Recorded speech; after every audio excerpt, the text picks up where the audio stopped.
Hey guys, welcome back to my channel Bansal biology. अगर आप BSc में हैं तो आपके मन में शायद एक सवाल आ रहा होगा कि एमएससी करूं या इंटीग्रेटेड पीएचडी करूं। आज इस वीडियो के जरिए हम इस सवाल को दूर करने की कोशिश करेंगे गाइस। सबसे पहले हम देखते हैं कि एमएससी क्या होती है और इंटीग्रेटेड पीएचडी क्या होती है। एमएससी एक 2 साल की डिग्री है जिसको हम मास्टर्स ऑफ साइंस कहते हैं।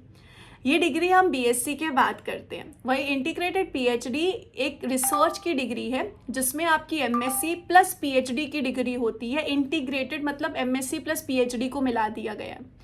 अगर हम एमएससी नॉर्मल देखें तो 2 साल की होती है और ये इंटीग्रेटेड पीएचडी जो है ये करने के लिए आपको लगभग 7 साल लग जाते हैं।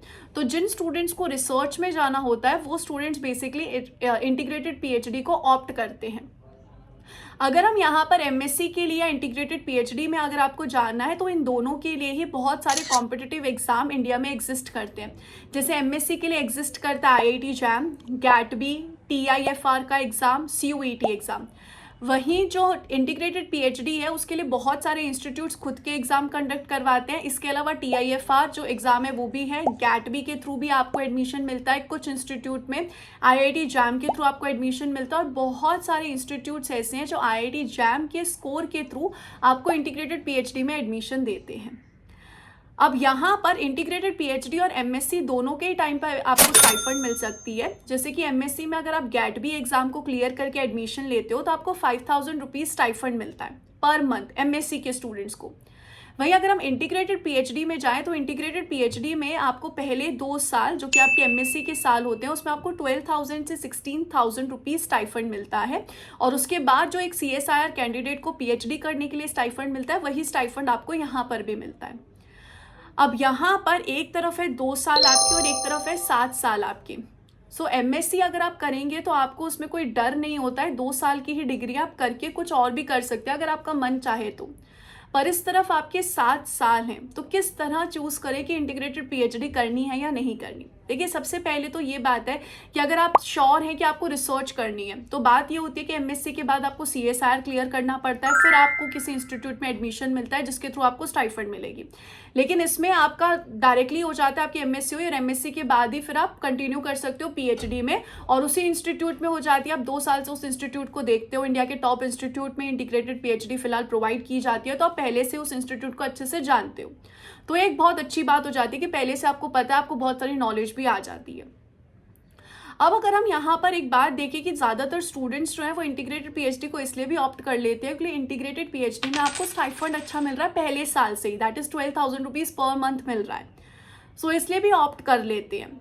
बट यहाँ पर ये ध्यान रखिएगा कि आपको इधर 7 साल बिताने हैं। ये भी ध्यान रखिएगा आपकी 2 साल के बाद आगे के 5 साल भी हैं।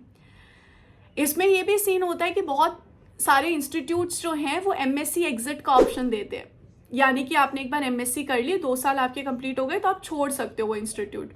ये भी एक अच्छा ऑप्शन है कि आप एमएससी के बाद छोड़ सकते हो वो इंस्टीट्यूट। लेकिन एक बात ध्यान रखिएगा कि लिंक्डइन के थ्रू सीनियर से ज़रूर कॉन्टैक्ट कीजिएगा और वहाँ पर ये देख लीजिएगा कि जब आप एमएससी के बाद एग्जिट लेते हो तो रिकमेंडेशन लेटर में तो कोई इशू नहीं आता ना, क्योंकि मैंने कुछ स्टूडेंट्स का सुना है कि उनको रिकमेंडेशन लेटर में इशू आया था। आप बस ये देख लेना कि रिकमेंडेशन लेटर में कुछ इशू ना आए। वैसे तो ज़्यादातर इंस्टीट्यूट्स नहीं आपको इशू देते, बट स्टिल चेक करो ये बात और अच्छे से चेक करो कि एमएससी के बाद एग्जिट दिया जाता है ना। कहीं कहीं 2 साल के बाद एग्जिट दिया जाता है, कहीं कहीं 3 साल के बाद एग्जिट दिया जाता है। तो ये चीज़ अच्छे से देख लेना। यहाँ पर एक बेनिफिट बहुत बड़ा ये होता है इंटीग्रेटेड पीएचडी करने का कि आपको शुरू से ही एमएससी के टाइम से ही आपको बिल्कुल रिसर्च लाइन में डाला जाता है। तो आपको शुरू से ही पता चलता है किस तरीके से रिसर्च होती है, कैसे रिसर्च की जाती है। यहाँ पर एक और बात ध्यान रखना कि जब भी आप इंटीग्रेटेड पीएचडी को चूज कर रहे हो और आप मेट्रो सिटीज़, इंडिया की जो मेट्रो सिटीज़ है वहाँ पे अगर आप इंटीग्रेटेड पीएचडी कर रहे हो तो ये ज़रूर देखना कि आपको वहाँ पे हॉस्टल फैसिलिटी भी प्रोवाइड की जा रही है। क्योंकि काफ़ी बार ये होता है कि आप मेट्रो सिटीज़ में चले जाते हो और वहाँ पर हॉस्टल नहीं दिए जाते, जो स्टूडेंट्स अभी फ़िलहाल पहले 2 साल में हैं। तो इसमें दिक्कत ये होती है कि फिर आपका रहने का खर्चा बहुत आ जाता है, तो फिर वो स्टाइफंड तो सारा आपका उसी में ही चला जाता है, रहने के खर्चे में ही। तो ये ज़रूर देखना कि एकोमोडेशन इंक्लूडेड है ना अगर आप इंटीग्रेटेड पीएचडी के लिए जा रहे हो, और एमएससी के लिए भी आप ये चीज़ चेक कर सकते हो। तीसरी चीज़, आप जब भी यहाँ पर इंटीग्रेटेड पीएचडी के लिए जा रहे हो तो ये ज़रूर ध्यान रखना कि आपके 7 साल जा रहे हैं। तो आप प्रॉपर रिसर्च में इंटरेस्टेड हो तभी यहाँ पर आप जाना, नहीं तो आपके पास दूसरा ऑप्शन है कि एमएससी के बाद CSIR करके भी आप जा सकते हो PhD करने। और जब भी आप इंटीग्रेटेड PhD के लिए जा रहे हो तो लिंक्डइन पे सीनियर से ज़रूर कांटेक्ट करना, पूछना कि वहाँ आपकी लैब्स कैसी हैं, वहाँ के जो गाइड्स हैं वो कैसे हैं, उसी हिसाब से अपनी जो लैब है, गाइड है, वो चूज़ करना। पहले अच्छे से सारा उस इंस्टीट्यूट के बारे में चीज़ें देख लेना, क्योंकि कभी भी ऐसा नहीं होना चाहिए कि बाद में जाके रिग्रेट हो।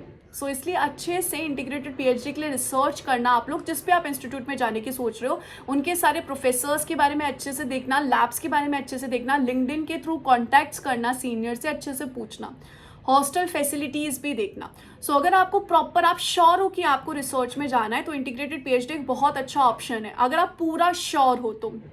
और एल्स आप MSc करिए, MSc के बाद CSIR करिए और CSIR के बाद रिसर्च में जाइए, PhD में जाइए। फिर आप सोच भी सकते हैं कि आपको इंडिया से ही रिसर्च करनी है कि आगे कहीं और जाके रिसर्च करनी है, ये सब आप देख भी सकते हैं। सो ये था MSc और इंटीग्रेटेड PhD से रिलेटेड एक वर्सेस